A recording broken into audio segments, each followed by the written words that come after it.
دینی بیانات، شرعی مسائل، اسلامی وظائف اور عقائد کے متعلق معلومات کے لیے مفتی عزیر گل سکھروی کے چینل کو سبسکرائب کریں۔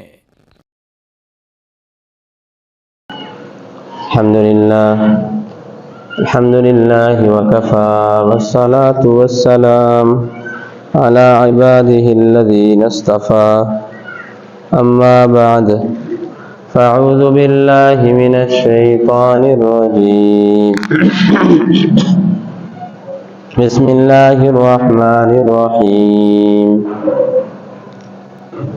انا انزلناه في ليلة القدر وما ادراك ما ليلة القدر ليلة القدر خير من الف شهر تنزل الملائكة والروح فيها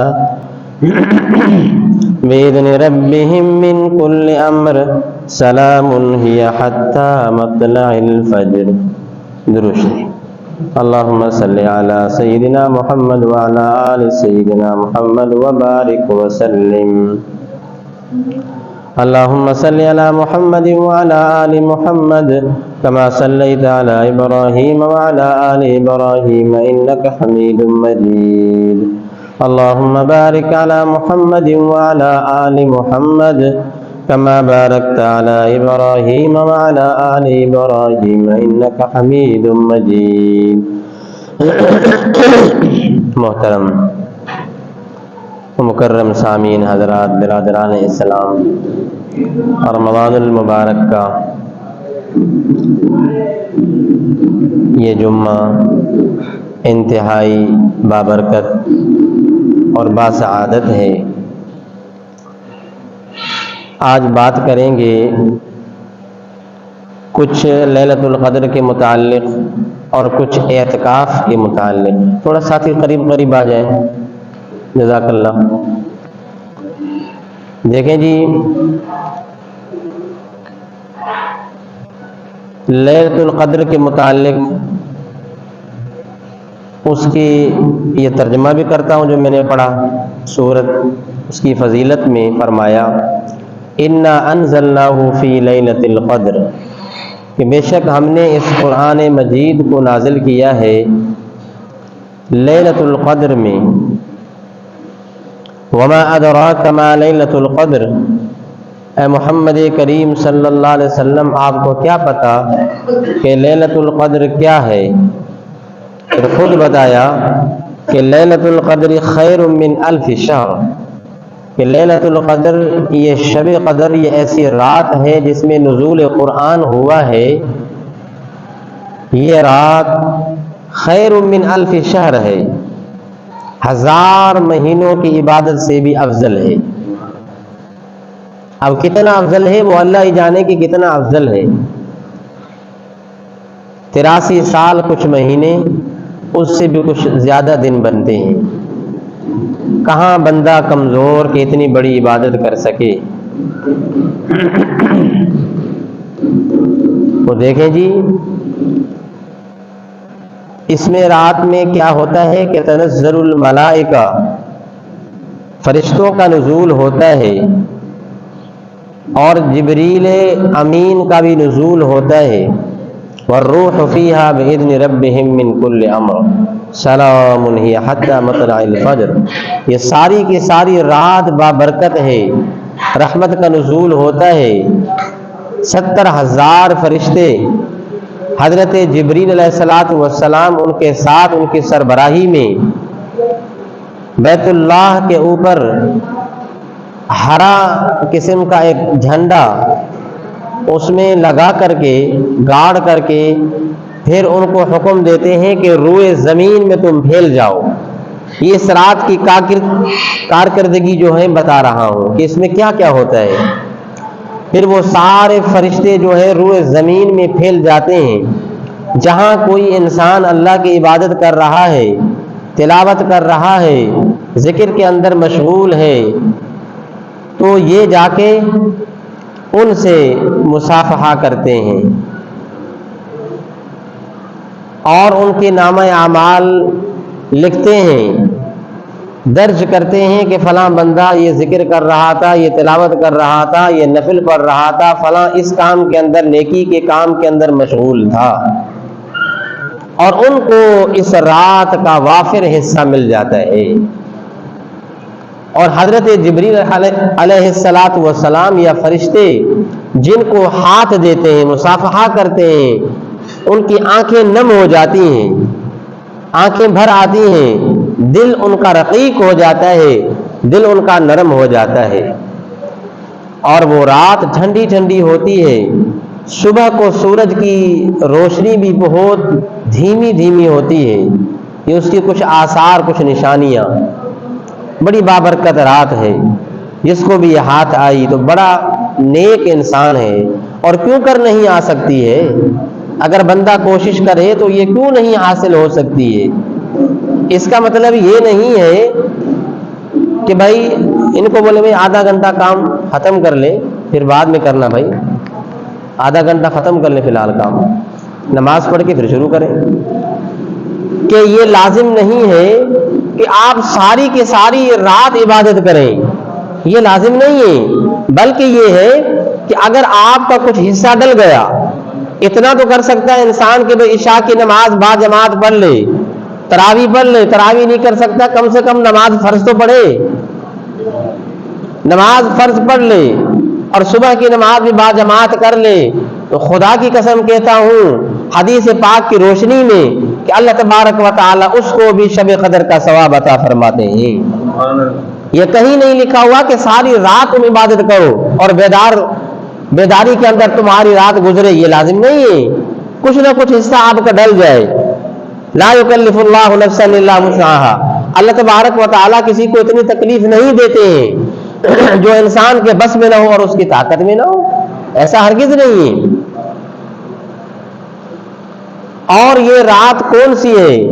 اس رات کو مبہم رکھا گیا، متعین اس کو نہیں کیا گیا، البتہ اس کی نشانی اتنی بتلائی گئی کہ بھئی 21 جو طاق راتیں ہیں، طاق راتوں میں سے کوئی ایک رات ہو سکتی ہے، لیکن اس سے پہلے تو یہ آسانی بھی نہیں تھی۔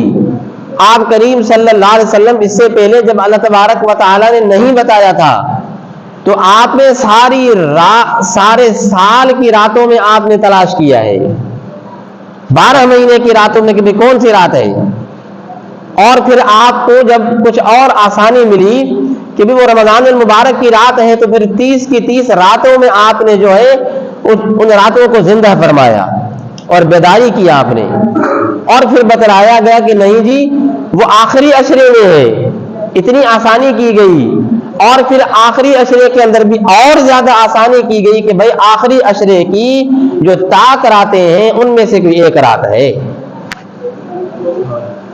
بہت سارے علماء کرام نے بتایا اپنا معمول، کسی کو 21 کی رات نصیب ہوئی، کبھی جو ہے وہ 23 کے اندر ہوئی، کبھی 25 میں ہوئی، کبھی 29 میں ہوئی، اور اکثر و بیشتر 27 کو ہوئی، تو کوئی بھی ہو سکتی، علماء کرام نے لکھا ہے۔ باقی رہی یہ بات کہ بھائی اس رات کو مخفی کیوں رکھا گیا، غیر متعین اس کو کیوں رکھا گیا، مبہم اس کو کیوں رکھا گیا، اس کی کیا وجہ ہے؟ تو بہت ساری وجوہات ہیں، بہت ساری۔ بعضوں نے یہ بتائی کہ بھائی کوئی بندہ جب بیمار ہوتا ہے وہ نہیں اٹھ سکا تو اس بیچارے کا کیا عالم ہوگا کہ یار میں تو بڑا بدبخت کہ مجھے تو یہ رات ملی ہی نہیں، اگر بتائی جاتی، مثال کے تو بھائی 21 کی رات ہے، اب وہ بیچارہ بیمار رہا یا وہ سفر میں رہا، اس کو وہ رات حاصل نہ ہو سکی تو کتنا بڑا افسوس ہوگا اس کو۔ اسی طرح سب سے اہم وجہ یہ ہے جو علماء نے لکھی ہے، بہت ساری اور بھی ہیں لیکن اہم وجہ یہ ہے کہ اللہ تبارک و تعالی نے اس رات کو اس لیے مبہم رکھا ہے، اس لیے مخفی رکھا ہے تاکہ بندے زیادہ سے زیادہ اللہ کو یاد کر سکیں، زیادہ سے زیادہ اللہ کی عبادت کر سکیں۔ اگر متعین ہو جاتی پھر ہم جیسے تو کہتے چلو یار بس وہ تو 21 کی رات ہے، سمجھ وقار بھائی جیسے وہ بس بھائی وہ تو 21 کی رات ہے یار ہم تو بس وہی کریں گے، اور کیا بھائی 83 سال کی سمجھا کہ ہمیں ثواب حاصل ہو جائے گا بس۔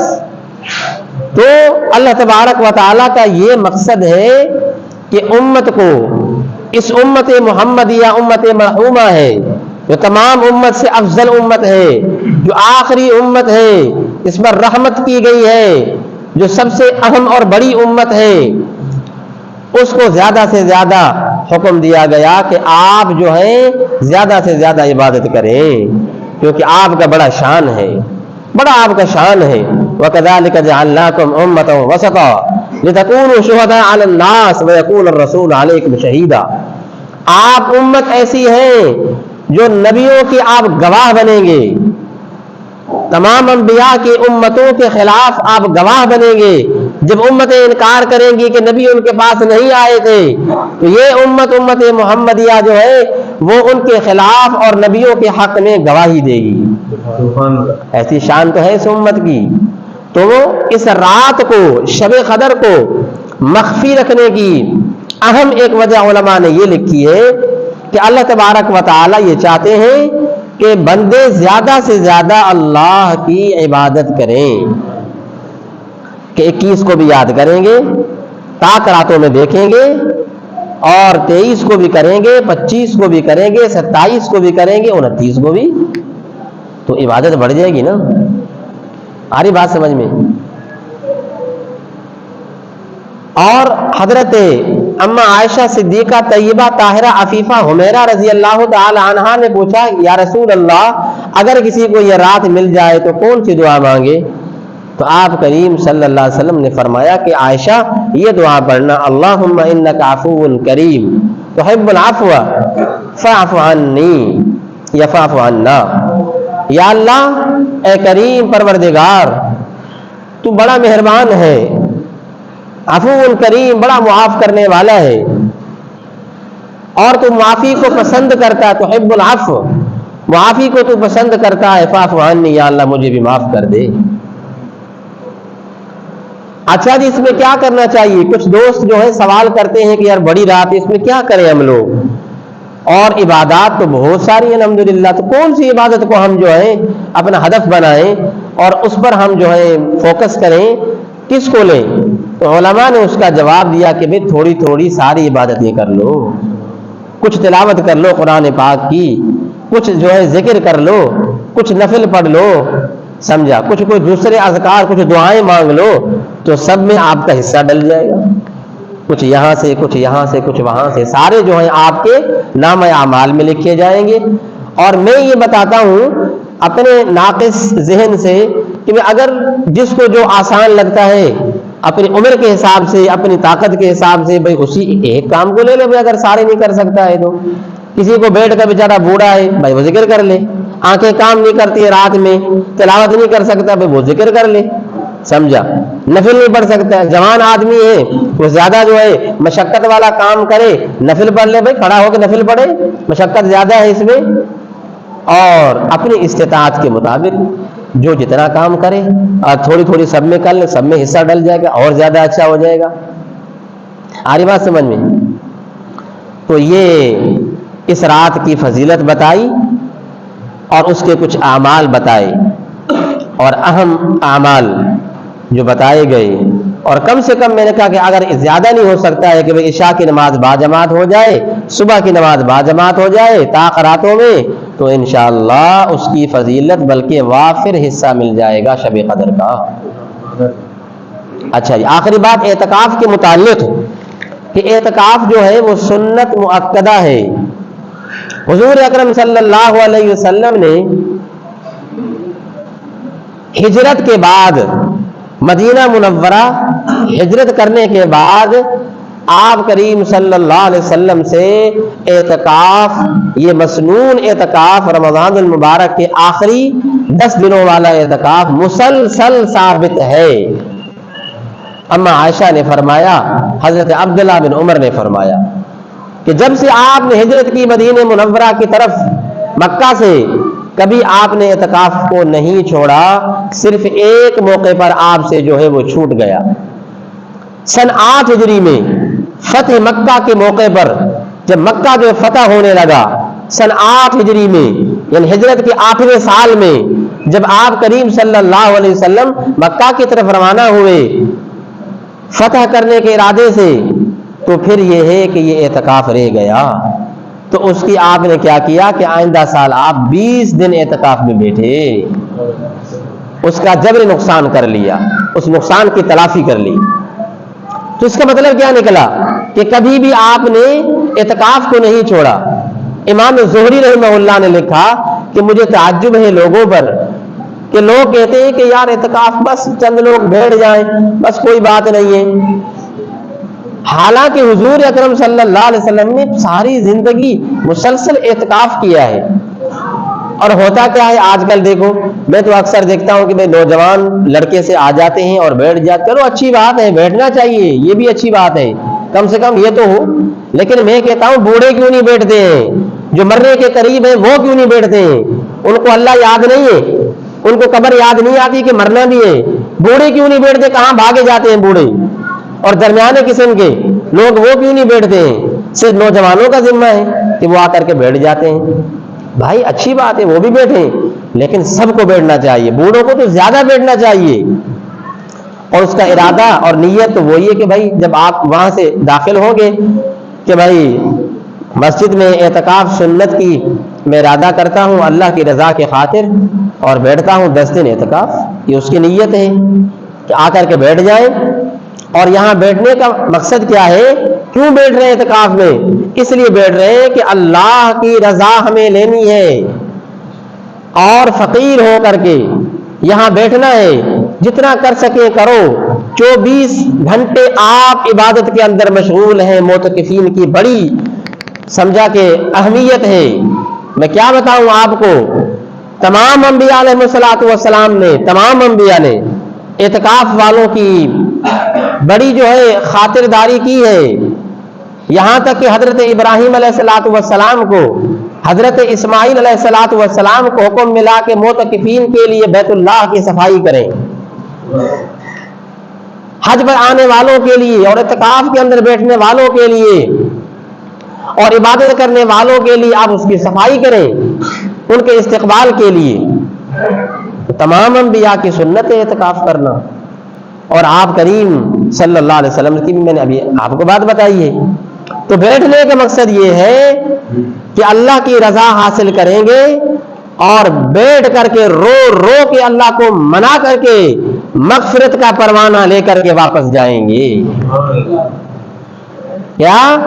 مغفرت کا پروانہ لے کر کے واپس جائیں گے، ایسے نہیں اٹھیں گے۔ یہ مقصد ہونا چاہیے۔ دنیا کے اغراض چلو وہ تو پیچو پیچ آ جاتی ہیں ضمناً، لیکن مقصد نہیں بنانا چاہیے کہ دنیا کے اغراض کی خاطر بیٹھیں گے تو پھر سنت جو ہے اس کا ثواب کہاں ملے گا۔ نوجوانوں کو کہہ رہا ہوں اکثر کر کے دنیاوی اغراض لے کر کے آتے ہیں کہ یہ میرا فلاں کام بن جائے، میرا فلاں کام بن جائے۔ نہیں، شروع میں نیت یہ لے کر آؤ کہ اللہ کی رضا لینی ہے، مغفرت کا پروانہ لینا ہے، یہ نیت کر کے آؤ۔ جب آ گئے بیٹھ گئے، پھر جب دعائیں مانگتے ہیں تو اللہ تبارک و تعالی خود سکھایا کہ ربنا آتنا فی الدنیا حسنہ فی الآخرۃ حسنہ۔ دنیا تو پہلے آ جاتی ہے دعا کے اندر، کیوں گھبراتے ہو؟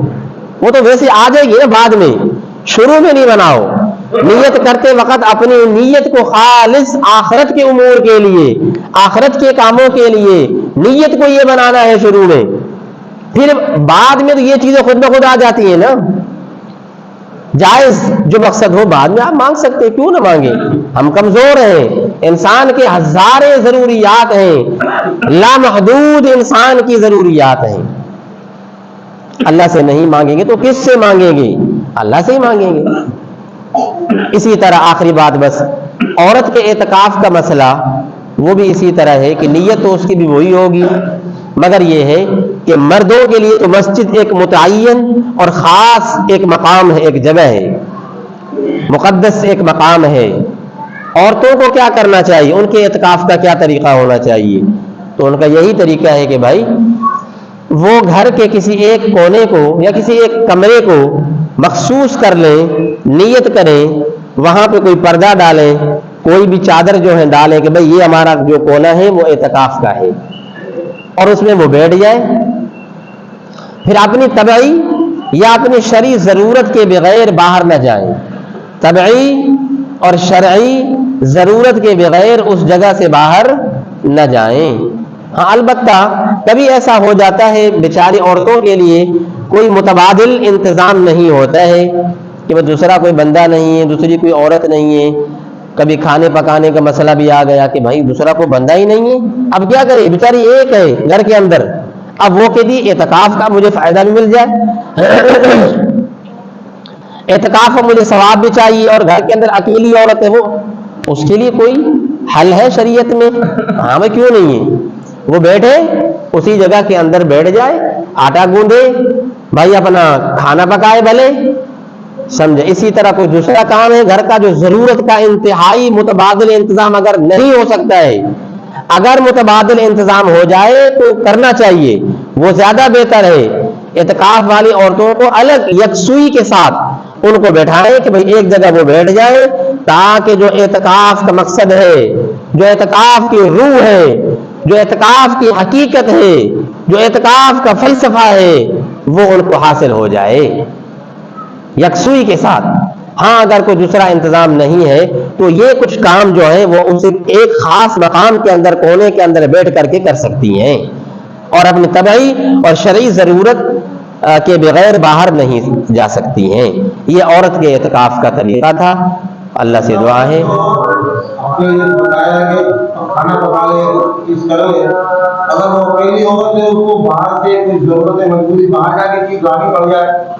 نہیں باہر نہیں، گھر کے اندر کی بات کہی کہ بھئی گھر کے اندر اگر کوئی چیز لے کر آئی جلدی میں، آٹا وغیرہ مثال کے طور پر لے کر آئی، وہیں پہ گوندا، اور وہیں پہ کوئی ایسا چولہا وغیرہ رکھ لیا اور وہیں پر اگر انتظام ہو گیا تو اتنا اس کے لیے گنجائش ہے.